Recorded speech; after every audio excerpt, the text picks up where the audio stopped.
Apologies for how I look right now. I just woke up. What I wanted to talk to you about today is the fact that good luck and bad luck only exist in your mind in terms of what's going on inside of you, in your head, what you feel. That's what you're gonna attract.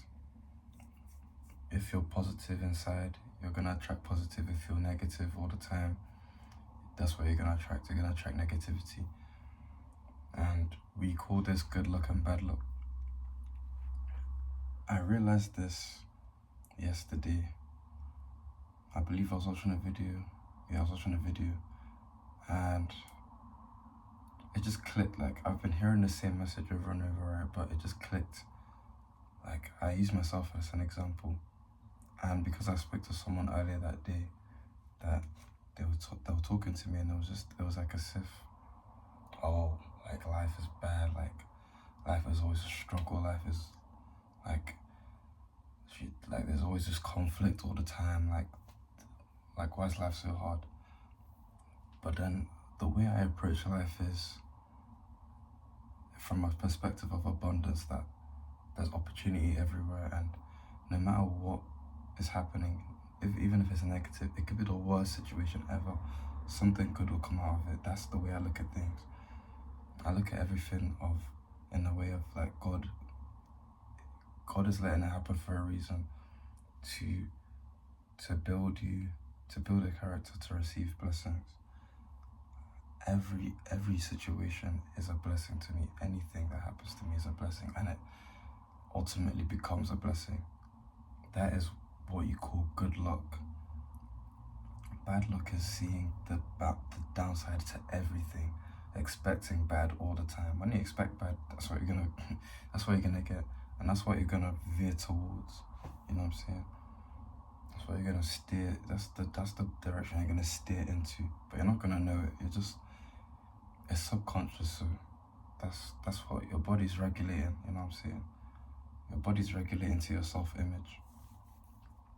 You have to be grateful, be content.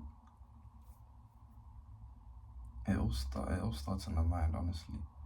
Your energy, be content, be grateful, consciously take on positive thoughts, consciously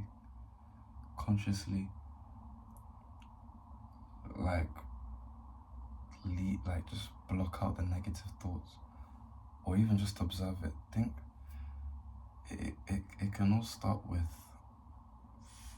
remembering that you don't have to identify with your thoughts. You don't have to identify with your thoughts. You don't have to identify with your past actions either. Just remember that you're the soul. You're like a soul. You're like a passenger in a car. Your soul is the passenger and your body's the car. You know, once you see a negative thought go across your mind, just think, oh, that's interesting. Why would I think that? You know, reinforce positivity, or just at least start by killing negativity in your mind. Honestly, like when I got to uni, when I got to Chester, I started to seek out opportunity and to always be in tune to that frequency of abundance and positivity. And ultimately, that's what I was getting. I was getting opportunity upon even till now. I think it's been 2 months. Okay, 2 months might be the way I count time is so weird. I believe it's been, let's just say, a month. I promise you, all I've been getting is opportunity. Even people, like random people, will message me with an opportunity, and that's how much God is blessing me. Even when bad things, I can say 3 or 4 times when something ridiculous, if you look at it from a perspective of of lack and the perspective of life as a struggle, then it will be terrible. But those situations that happened to me, right, instead of spiraling downwards, it was like this, and I like that. Like I was going like this, like steady. Then the situation happened, the very bad situation happened, then went up like that. I kid you not, bro. The worse the situation happened, the more forward I got propelled. And it's just seeing things differently. It's changing of perspective, changing